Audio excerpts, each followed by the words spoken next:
नमस्कार दोस्तों, मैं रमेश टाका आप सभी का स्वागत करता हूं। इस वीडियो के माध्यम से अपन बात करेंगे कि किसी भी एग्ज़ाम को अटेंड करते समय आपकी रणनीति क्या होनी चाहिए, यानी कि एग्ज़ाम हॉल की संपूर्ण रणनीति के बारे में बात करेंगे।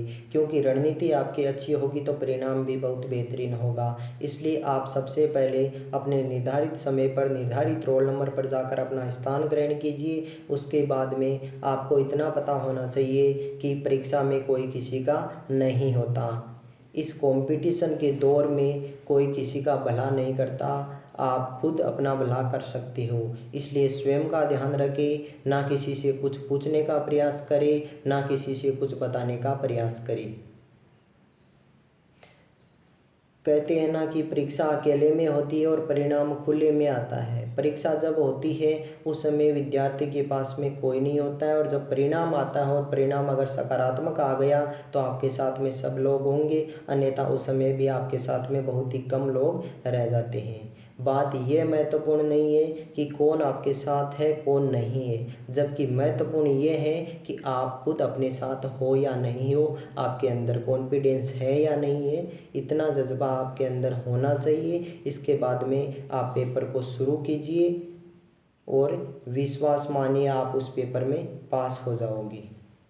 तो जब पेपर को शुरू करो तो शुरुआत के जो 10-15 मिनट है और अंतिम समय पेपर के जो 10-15 मिनट है वो बड़ा ही खतरनाक समय साबित हो सकता है। क्योंकि इस समय व्यक्ति थोड़ा प्रेशर में रहता है कि इतना समय निकल गया, प्रश्न पत्र हल नहीं हो रहा है, इतने क्वेश्चन किए, इतने आ रहे हैं, इतने छूट रहे हैं। तो इन बातों पर थोड़ा ध्यान कम देना है, यानी कि अपने आप को अच्छे से मैनेज करना है। उसके बाद में पेपर को शुरू करना है। तनाव बिल्कुल नहीं लेना है, शुरुआत में जल्दीबाजी नहीं करनी है और अंतिम समय में भी समय कम नहीं रहे आपके पास। इसलिए समय प्रबंधन का भी पूरा ध्यान रखिए। किसी भी परीक्षा को पास करने के लिए 3 बातें बड़ी महत्वपूर्ण होती है और तीनों की बराबर भूमिका होती है। अगर इनमें से एक भी चीज़ आगे पीछे हो गई तो परीक्षा पास करना बड़ा मुश्किल टास्क हो जाता है। तो ये तीनों बातें महत्वपूर्ण है। ये तीनों कौन कौन सी है? स्पीड, एक्यूरेसी और टाइम मैनेजमेंट। स्पीड, एक्यूरेसी और टाइम मैनेजमेंट, ये 3 बातें महत्वपूर्ण है। स्पीड से मेरा तात्पर्य है कि आप जिस स्पीड से प्रश्न पत्र को हल कर रहे हो वो स्पीड आपके लिए सफिशिएंट है, यानी कि इस समय में आप पेपर को हल कर पाओगे, या आपकी स्पीड ज़्यादा तो नहीं है, इसका पूरा ध्यान रखना है, बिल्कुल बैलेंस में रखना है। इसके अलावा आपकी एक्यूरेसी क्या है, आप जिस स्पीड से प्रश्न पत्र को हल कर रहे हो उस स्पीड में आपकी प्रश्न सही करने की कैपेसिटी कितनी है, आप गलत कितने कर रहे हो, सही कितने कर रहे हो, वो भी ध्यान रखना है। इसके अलावा समय प्रबंधन का पूरा ध्यान रखना है। तो तीनों ही बातें महत्वपूर्ण है। तीनों में से अगर एक भी चीज़ आगे पीछे हो गई तो परीक्षा पास करना मुश्किल हो जाता है। किसी भी नकारात्मक एग्ज़ाम में प्रश्न छोड़ने से सिलेक्शन होता है, और जिस परीक्षा में नकारात्मक अंकन नहीं है उसमें प्रश्न अधिकतम प्रश्न हल करने से सिलेक्शन होता है। इसलिए अपने आप का पूरा ध्यान रखें और कोई भी प्रश्न बिना पढ़े नहीं छोड़ना है। जिनका बिल्कुल आइडिया नहीं है उस प्रश्न को भी कम से कम 2-3 बार तो पढ़ना ही है, हो सके तो उसका आंसर निकल भी सकता है।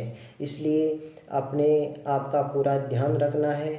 इसके अलावा कुछ बिंदु और जो मैं बताना चाहूँगा कि कोई भी प्रश्न हल करो और आपके पास जो प्रथम बार में जो प्रश्न का आंसर निकल के आ रहा है वो अधिकतम सही होने की संभावना होती है। अगर किसी प्रश्न का आंसर नहीं आ रहा है आपको तो उस समय आप उस प्रश्न को 2-3 बार कम से कम दोहराए सही उत्तर निकालने का प्रयास करें। अन्यथा फिर भी नहीं आ रहा है तो आप 4 ऑप्शन है, 4 ऑप्शन में से ऑप्शन को काट करके भी प्रश्न हल किया जा सकता है। जैसे 4 ऑप्शन है, उन चारों ऑप्शनों में से आपको काटना है कि ये ऑप्शन डी है वो 100% इसका आंसर नहीं हो सकता, बी नहीं हो सकता, ए और सी में से कोई एक है। तो इस प्रकार आप ऑप्शन काट करके भी हल कर सकते हो। करते क्या है विद्यार्थी कि प्रश्न पढ़ा डायरेक्ट आंसर लगा दिया, ऐसा नहीं करना है। आपको अपना विशेष ध्यान रखना है, प्रश्न को पूरी इज्जत देनी है, रिस्पेक्ट करनी है, ऑप्शन को प्रश्न से भी ज़्यादा रिस्पेक्ट करनी है। चारों ऑप्शन पर बराबर ध्यान जाना चाहिए आपका, तब जा कर के प्रश्न सही होता है।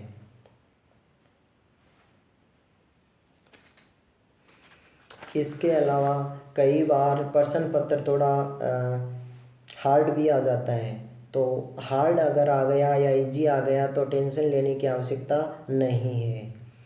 आपके अंदर कॉन्फिडेंस इतना होना चाहिए, मैं तो ये कहूँगा कि अगर शुरू कर रहे हो प्रश्न पत्र और प्रश्न पत्र हार्ड आ गया या आपको नहीं आ रहा है, तो शुरुआत में अगर मान लो 1 से लेकर कंटिन्यू 10-15% 20% तक भी आपको कोई प्रश्न नहीं आ रहा है, एक भी प्रश्न आपको अगर ऐसा लग रहा है कि बिल्कुल मुझे कुछ नहीं आ रहा है, तो भी टेंशन लेने की आवश्यकता नहीं है। क्योंकि मान लीजिए किसी प्रश्न पत्र में 100 प्रश्न है, उनमें से शुरू के 10-15% 20% आपको कंटिन्यू नहीं आ रहे हैं, तो आगे वाले 75-80% जो है, 75-80-85 जो प्रश्न बच गए वो अच्छे स्तर के हैं, वो आपके करने लायक हो सकते हैं। किसी भी पेपर में 100% प्रश्न हार्ड नहीं होते हैं, एवरेज प्रश्न भी होते हैं और उतने प्रश्न काफ़ी होते हैं आपको परीक्षा पास करने के लिए, इसलिए बिल्कुल टेंशन ना लें।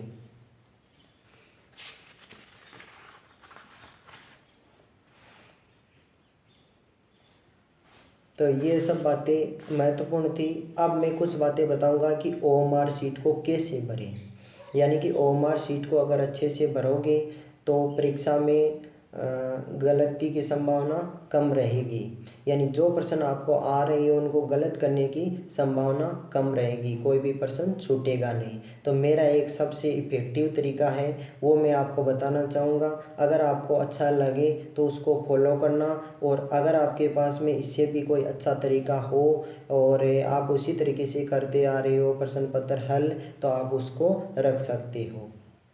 तो सबसे पहले मैं बताना चाहूँगा कि मैं कोई भी पेपर अटेंड करता हूँ तो उसको 3 चरणों में हल करता हूँ। पेपर को 3 चरणों में हल कैसे करता हूँ? सबसे पहले मान लीजिए आपको प्रश्न पत्र शुरू करना है, तो उस समय आपको क्या करना है? प्रश्न संख्या 1 पढ़ा। अगर आपको प्रश्न आ रहा है 100% आपको लग रहा है, आप ऐसी स्थिति में हो कि 100% ये प्रश्न बिल्कुल राइट है, इसका आंसर ये होगा, मान लीजिए ऑप्शन सी सही है, तो उसको आप क्या करोगे?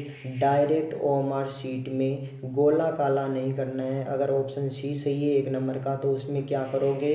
डॉट का निशान लगा दोगे, पेन से हल्का डॉट का निशान लगा दोगे ऑप्शन सी पर।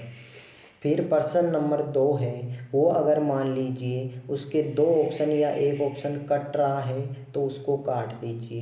100% आप श्योर नहीं हो कि ये इसका आंसर होगा, तो उस स्थिति में आप क्या करोगे?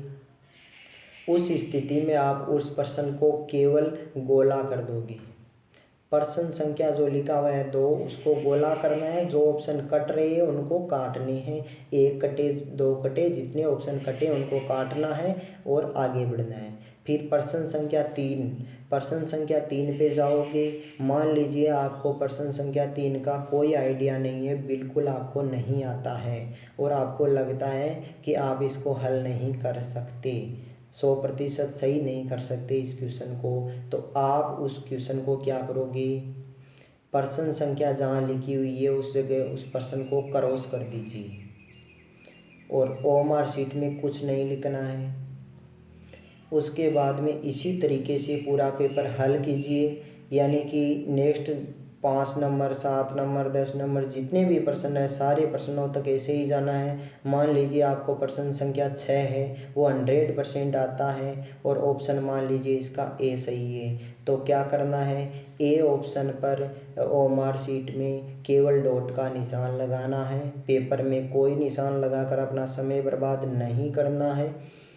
उसके बाद में नेक्स्ट जो प्रश्न है, मान लीजिए आपको आइडिया नहीं है पूरा, जबकि 1 या 2 ऑप्शन काट सकते हो, तो उन ऑप्शन को काट दीजिए। उसके बाद में उसको गोला लगा दीजिए प्रश्न को, और ओएमआर शीट में कुछ नहीं भरना है। नेक्स्ट प्रश्न मान लीजिए आपको आइडिया नहीं है तो बिल्कुल आइडिया नहीं है उसको क्रॉस करते जाओ। ऐसे ही प्रश्न पत्र में जितने प्रश्न हैं उन सबको हल कर लो। ये अपना फर्स्ट राउंड कंप्लीट होता है।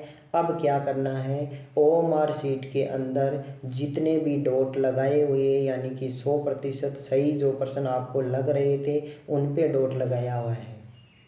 तो ये जो डॉट लगाए हुए हैं उनको एक बार प्रश्न पत्र में वापस मैच करना है कि ये ही आंसर है ना, कुछ गलत तो नहीं भर दिए। तो इनको आप क्या करोगे, फिर एक साथ ही सबको गोला कर दीजिए, पूरा गोला भर दीजिए ओएमआर शीट में। तो ये फर्स्ट राउंड तो कंप्लीट हो गया। अब प्रश्न पत्र में 2 प्रकार की कैटेगरी के सवाल बाकी हैं। उनमें क्या करना है, यानी कि एक तो क्रॉस किए हुए हैं, एक राउंड किए हुए हैं, गोल किए हुए हैं। अब सबसे ज़्यादा समय आपको लगाना है जो राउंड किए हुए सवाल हैं उनमें, क्योंकि वो प्रश्न आपको आएंगे, उनमें आप सही करने की संभावना ज़्यादा रहेगी और अधिकतर के आपने ऑप्शन भी काट रखे हैं। तो फिर उनको आप ओएमआर शीट में डॉट लगाते जाओ या एक साथ भरते जाओ, कोई दिक्कत नहीं है। जो आंसर होगा वो सही करते जाओ, ओएमआर शीट को साथ साथ भरते जाओ। इसके बाद में लास्ट में आपके पास में समय भी कम ही बचेगा लास्ट में, और उन प्रश्नों में भी ज़्यादा समय नहीं लगेगा। तो अंतिम समय में वही प्रश्न करने हैं जो आपने क्रॉस कर रखे हैं, पहले के पढ़े हुए, बिना पढ़े तो कोई प्रश्न छूटा नहीं है। अब इनमें आप जो सही कर सकते हो उनको सही करने का प्रयास करें। उनका आंसर अगर आपको बिल्कुल नहीं आ रहा है तो प्रश्न को 2-3 बार दोहराइए और ऑप्शन को काट कर उत्तर निकालने का प्रयास करें। अगर नहीं आ रहा है तो छोड़ना उचित है। अगर मान लीजिए कोई प्रश्न है, पूरे प्रश्न पत्र में आपको 1 या 2 ऑप्शन कट रहा है तो उसको सही करने का प्रयास करें। अगर 2 ऑप्शन कट गए हैं, 2 ऑप्शन बचे हैं, तो ऐसे प्रश्नों को छोड़ना भी नहीं चाहिए, इतनी रिस्क लेनी भी ज़रूरी है। इसलिए आप पूरा ध्यान रखें। ये जो तरीका मैंने ऑप्शन भरने का बताया ओएमआर शीट में, ओएमआर शीट को भरने का जो तरीका बताया ये BRC पद्धति है। BRC मतलब ब्लैंक, जो प्रश्न पत्र फर्स्ट राउंड में क्या किया आपने, ब्लैंक कर दिया, ओएमआर शीट में डॉट लगा दिए। तो पहले आ गया ब्लैंक B पक्षी का BRC, बी के बाद में आर का मतलब हो गया राउंड, जो प्रश्न आपको डाउटफुल थे उन पे आपने राउंड कर दिया। और सी से मतलब क्रॉस, जो बिल्कुल आइडिया नहीं है उन पे क्रॉस कर दिया। ये हो गई BRC पद्धति, यानी ब्लैंक, राउंड और क्रॉस। इन 3 चरणों में आप प्रश्न पत्र को हल कीजिए और अपना पूरा ध्यान रखिए, आपका पेपर बहुत अच्छा होगा। मेरी शुभकामनाएं आप सभी के साथ है। कल से आपके फर्स्ट ग्रेड के एग्ज़ाम है वो शुरू हो रही हैं 11 अक्टूबर से, तो आप सब अच्छा करके आओगे। अपना कॉन्फिडेंस अपने साथ में रखना, बाकी सब अच्छा होगा। तो ठीक है दोस्तों।